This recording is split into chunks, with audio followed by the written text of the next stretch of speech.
Hello mami, mama umeshindaje huko nyumbani?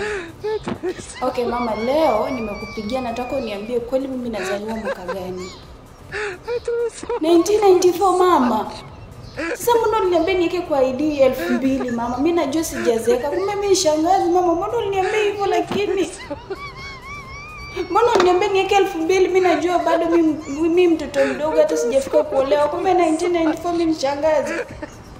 Ndo maana yule Yasir wa TikTok anaimba akisema unazeeka tafuta bwana. Basi mimi najua pengine unaambia mishangazi za TikTok, kumbe mimi pia nipo mama. Sasa mbona hukuniambia nazaliwa 1994? Sasa hivi ningekuwa tayari nishaoleka nishazaa watoto mama. Sasa mbona unaniambia?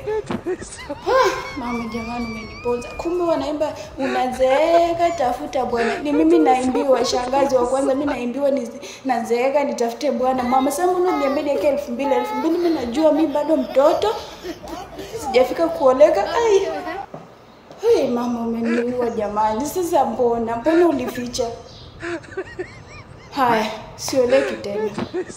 sioleki tena mama basi ya. Kwaheri. Shangazi.